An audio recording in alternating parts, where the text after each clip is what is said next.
Okay, you guys get the gist of what these ketchup quickies are by now, right? We don't have to do the little introductory spiel every single time. Okay, good. Let's start this episode off with a complete fucking joke.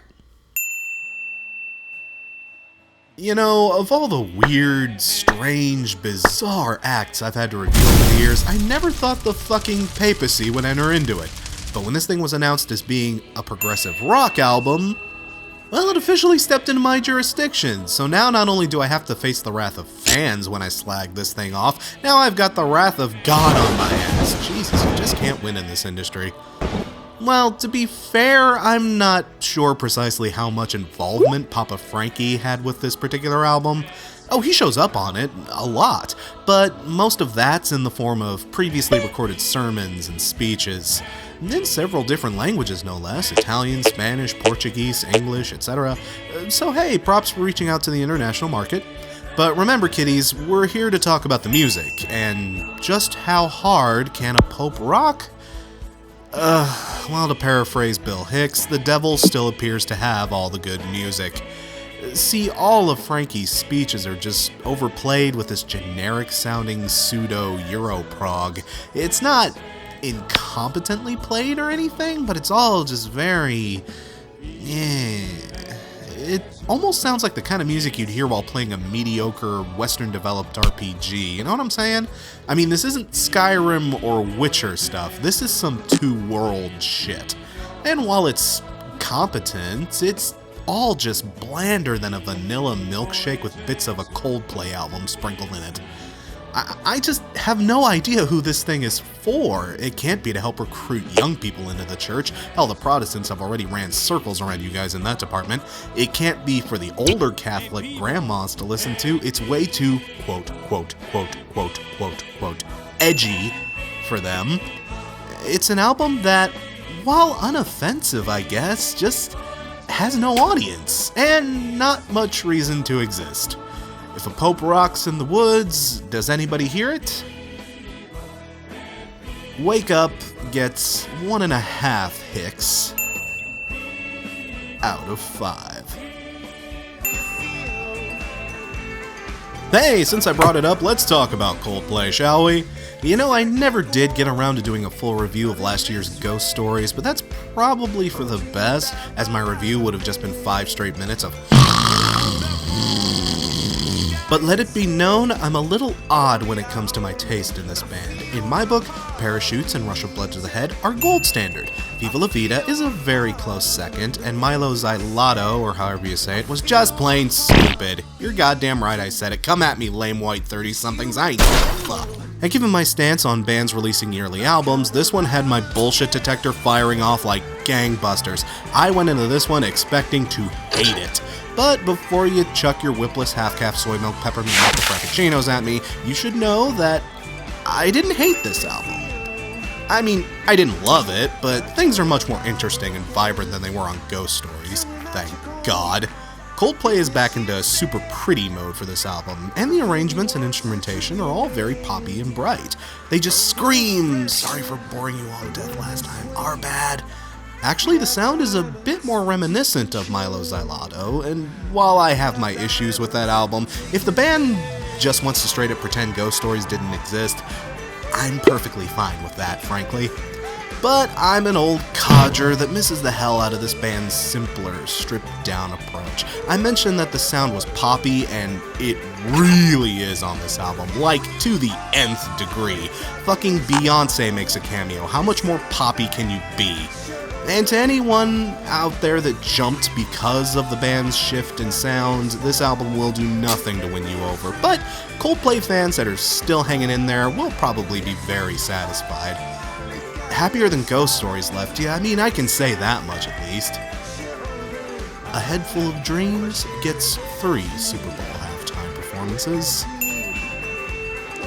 out of 5.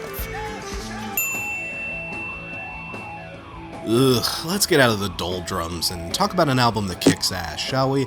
Title Fight, geez, where did that come from? Is a band that I only this year became familiar with, but apparently they've been at it since 2003, and their new album Hyperview is absolutely splendid. It's a murky, moody, blissfully pleasant piece of post-punky shoegaze. Its drums and guitar effects are echoey and subdued, but the way they're played almost gives the impression that their sound is full-on punk. It almost reminds me of Liturgy's latest, in that all of the instruments and vocal deliveries are missing their crunchiness and their edge, but the music still sounds kinda heavy and really great and interesting. Only this album gets a higher score because the vocalist doesn't sound like he has the mic halfway up his mouth. When I dug back into their back catalog and discovered that they were, in fact, a much heavier punk act for most of their career, it all started making sense. This is a punk act that's gone post-punk. You know, I can't help but wonder how their old fans feel about this shift in sound. Their older stuff is drastically heavier than this, but from the outsider's perspective, it's great. It's hypnotic and mesmerizing, and a unique take on the shoegazer formula.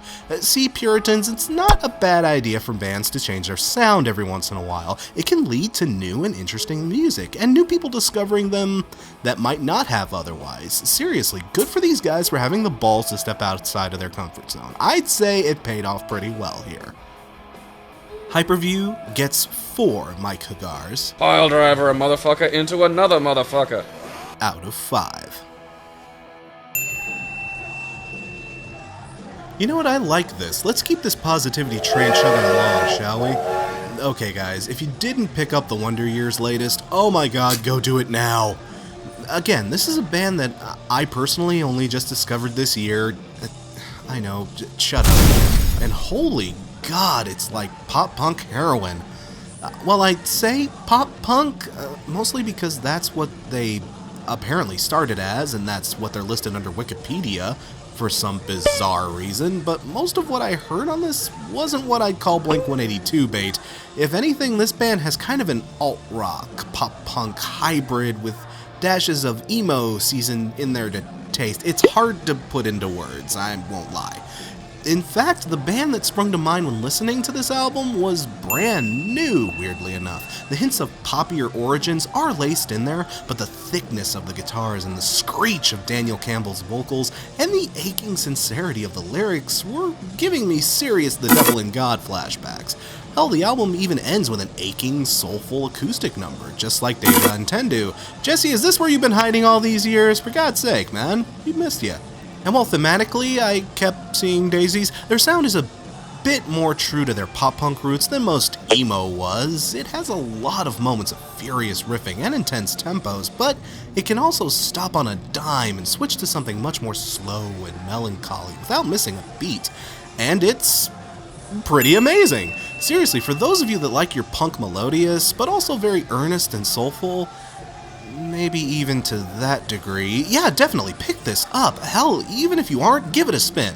It's not something you should at all be missing out on. At least give it a try. It's damn good. No Closer to Heaven gets 5 Jude Laws out of 5 semesters abroad. Okay, let's cool things down a wee bit by reviewing the new AWOLNATION, or I guess as it's properly pronounced, AWOLNATION! And despite how much love Aaron Bruno's little electro-rock project that could tends to get from fans and critics alike, I just can't get into this band. Well, if you happen to find my body in a dumpster somewhere, you know what t-shirt the killer was probably wearing. I mean, they aren't terrible or anything, but I've listened to both Megalithic Symphony and this album several times, and no matter how hard I listen, the most these guys ever seem to elicit out of me is, it's good, I guess. But after hearing this album, I think I have a better understanding as to why that is. See, AWOLNATION is a band that does singles exceptionally well.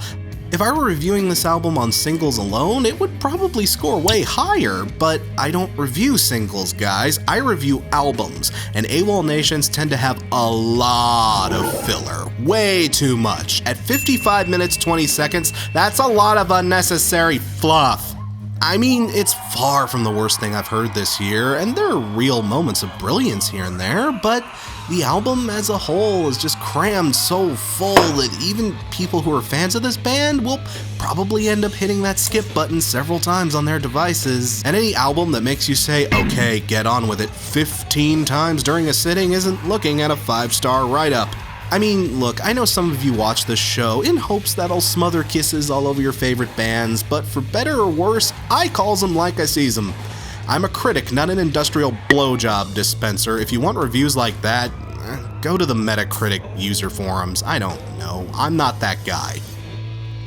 Run gets 3 styrofoam packing peanuts out of 5. Okay, now here's a band I've gotten some requests to do, but in that sort of... how do I put this? Well, remember how I said some people watch my show hoping that their favorite band will get their ego stroked? Well, some people also watch the show for the opposite reason. So yeah, I got a lot of requests for this one, and by requests, I mean hit orders. Well, sorry peeps, I'm not Agent 47. Oh, I'll blast the hell out of a band if I feel they deserve it. Oh, absolutely. But Bring Me the Horizon? I can't hate them. In fact, they're kind of becoming somewhat of a guilty pleasure. I've only been listening since Sempiternal, but I really found myself liking that album, and even this one a lot more than I was expecting. Though my expectations may have been falsely lowered due to all the worst band ever accusations. Guys, look, as someone that's listened to Lulu, Immure, and the Pat Boone metal album, these guys are far from the worst thing out there, okay? Chill. Hell, That's the Spirit has a very rich, dense sound to it. The composition, while being fairly simple, is still executed pretty well. I mean, if I can give credit where it's due, this is probably one of the most well-mixed albums I've heard all year.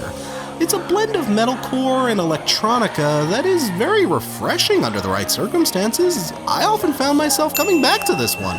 In fact, the mix is almost too good. Okay, let's get it out of the way. This is auto-tuning the album. All of the instruments and vocal deliveries are clearly being heavily corrected in post. And you know what?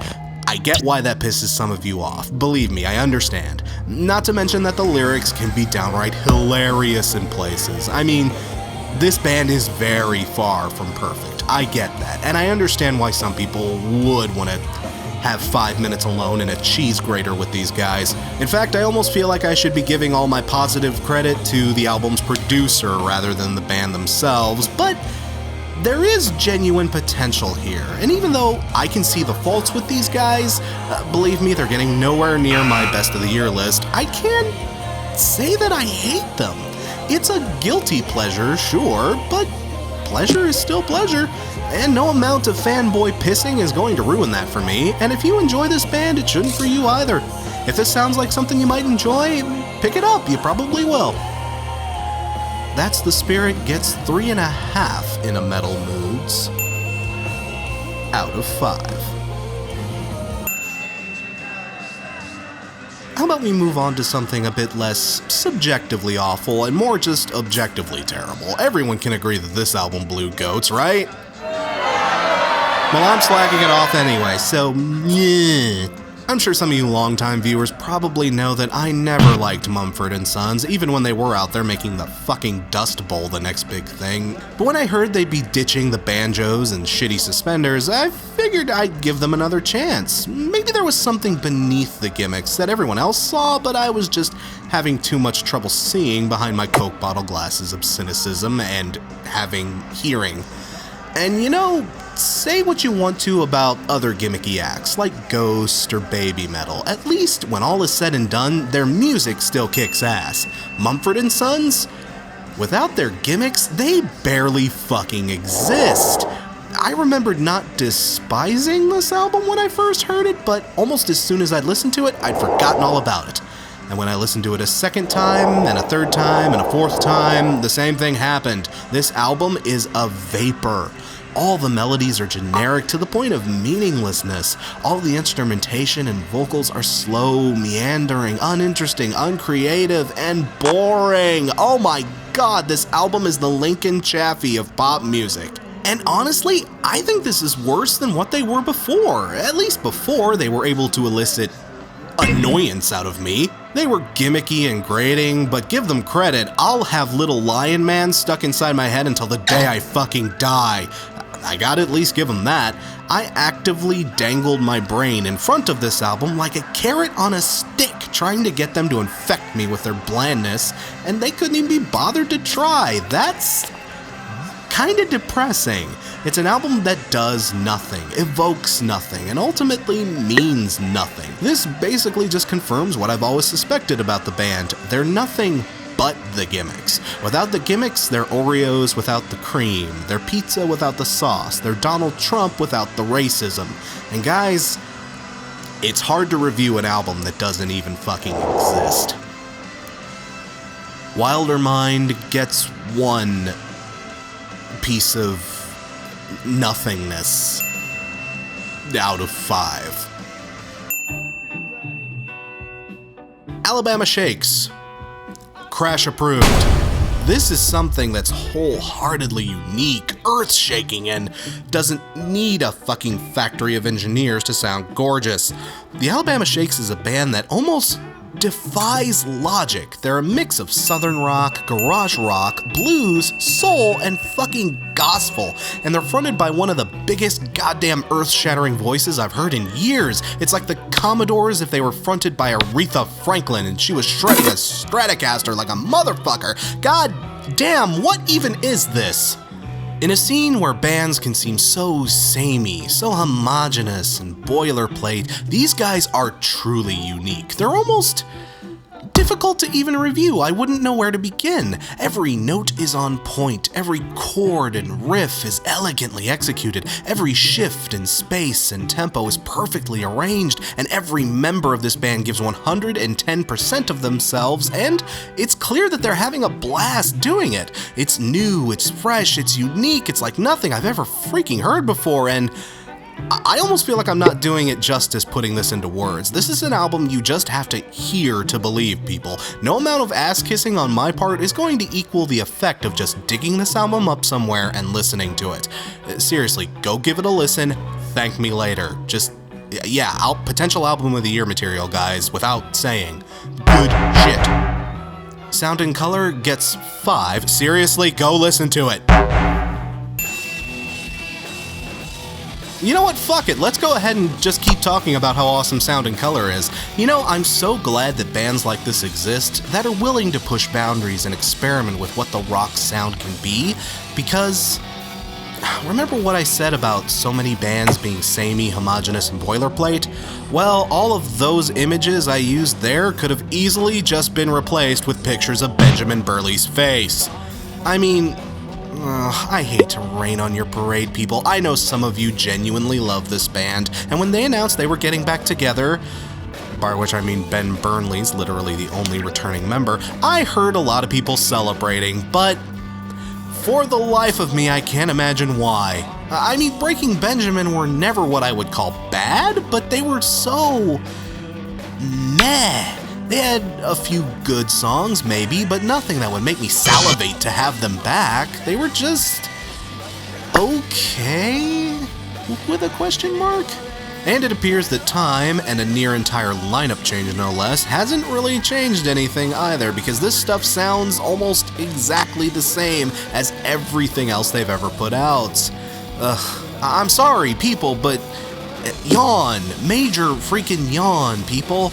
I feel like I'm listening to 2005 in 2015. There's nothing interesting or new going on here. All of the songs on this thing could have just as easily appeared on any other previous albums, in my opinion. I guess to those people that love this band, that's all they really want. Like I've said in the past, there's nothing wrong with having one trick that you're really, really good at pulling off. But I was never impressed by Benji's middling guitar riffing, hoarse-throated singing, sports game menu style of rock. So, I mean, I guess Madden 20 Go Fuck Yourself has something new for its soundtrack, if nothing else, but guys, I can't even feign excitement for this. To those of you that are fans, I'm glad you got what you wanted, but yeah, I'll pass. Dark Before Dawn gets 2.5 spot the differences out of 5. You know, I didn't know what to expect when I picked this album up. With such a ridiculous band name, and with the album being listed under that ever-vague indie rock label, I figured there was a chance this was going to get really pretentious really fast. But we all know what happens when we assume, don't we? Fuck my presumptuousness, this album fucking wrecks. I'm getting really hesitant about what bands I'll place under the whole soul punk label these days, partly because A, I still haven't completely pieced together what it means, and B, I'm still not sure if the label is just a load of old bollocks, but I think these guys definitely fit the bill. There's a sincere earnestness to the lyrics, but with a much different slant to the usual bands I slide under that genre. These guys have a much more snide and sarcastic tone. Not to a snarky degree, but there's just something delightfully self-aware when the lead singer sings, "This is what I want, motherfucker, make it happen for me," in a tone of voice that doesn't so much sound pleading or aggressive, it just sounds like he's ordering a sandwich. It's coy, and as a result, I find it insanely charming. I love it. These guys kinda remind me of the Smith Street Band, an Australian act that also really fits under the old Soul Patch label, but with just a bit more tongue-in-cheek to their delivery, and the music takes just the right kind of laid-back tone to help drive the point home. It isn't in your face, it doesn't have something to prove, but it doesn't have to prove anything because the hooks are insanely catchy, the lyrics are memorable if only for their OU quality, and it's perfectly paced from start to finish. It's the kind of album that can have a song titled Fuck Jobs, but instead of rolling our eyes, we tussle its hair as it goes, "Ain't I a stinker?" Yes, front bottoms, you certainly are a stinker, and I mean that in the best possible way. Back on Top gets 5 bugs out of 5. Josh, buddy, this review goes out to you, man. I know you're actually quite enjoying this album, but I'm about to say very, very not nice things about it, and I hope my relentless bitching doesn't put an end to our friendship. Or that you'll at least have the decency to kill me in my sleep. Okay, now that that's out of the way, you God no! Five Finger Death Punch was never a band I really jived on. They're the type of band that thinks they're way cooler and edgier than they actually are. Oh, look at how loud I scream! Oh, look at how badass I look with all these guns! Oh, look at how many beards and dreadlocks we have! You wanna take this outside, bro?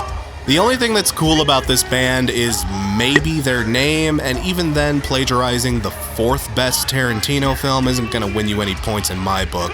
It's a band that's focused so much on the image that the music takes a huge backseat, and on this album, they illustrate that. Well, they have the Breaking Benjamin problem. If you've heard 1 or 2 Five Finger Death Punch songs, you've heard the entire discography. Your level of enjoyment can only be gauged by how many Monster Energy drinks you consume that day, brah. You wanna party? But give Benji some credit, at least he wrote one good song in his life. This shit is just the same generic posturing, preening, chest-pounding, alpha male bullshit for the 5th goddamn time in a row. I mean, I wouldn't even mind if the lyrics weren't just so piss-chuggingly stupid. Oh, all this anger inside. Oh, I feel like Jekyll and Hyde. No, you don't! Jekyll was the friendly, gregarious, well-mannered side of the Hyde persona. I'm beginning to think you haven't even read the works of Robert Louis Stevenson, Mr. Moody. Not that the piss-easy riffs and cookie-cutter instrumentation can save this thing either. Every chorus and verse is interchangeable. Every riff is generic and meandering. You could swap out pieces of these songs with other pieces and you wouldn't even notice. And the only message conveyed by Moody in his vocal deliveries and lyrics is, "I have the world's smallest penis! Wanna fight about it, bruh?" This album is the equivalent of a drunken asshole in the middle of a Buffalo Wild Wing screaming at the television screen, the bartender, and anyone who comes within a 20-meter radius, basically. Yeah, he's easy to ignore at first, but after 10 fucking years, his shit gets really fucking old. And frankly, I'm goddamn tired of it, aren't you? Got Your 6 gets 1 tiny, tiny penis out of 5. Jesus Christ, now that I've got the taste of Jaeger bombs and bullshit out of my mouth, let's talk about a potential Album of the Year candidate, shall we? Okay, if there's an album I've talked about this year that deserves that soul punk label, then it would be this one. Oh my god, Frank Turner kicks ass on Positive Songs for Negative People. His wrenching, shiningly honest lyrics and bright, poppy, colorful music just makes for a strong but amazingly smooth cocktail. It's the cocksucking cowboy of punk rock, and maybe I should think of a better metaphor for that. This album continues his brilliant legacy in a terrific stride. The playful, fluid piano work and the vibrant acoustic guitars flood this album to create a playful, cheery mood to the music. Almost every song kind of feels like a drinking song, and that might very well be the case, but it's all counterbalanced with Turner's wonderfully sincere, thoughtful lyrics. Frank, to put it mildly, is a guy who's fucked things up once or twice in his life, and he's not shy about sharing the story of his road to recovery. This album is pretty much the antithesis of Grab My Dick, Got Your 6, in that it absolutely exudes confidence. Oh, 6 loves to shout at you in Bud Light-scented shrieks that it has confidence, but the real badasses in life aren't the ones who have to tell it to your face.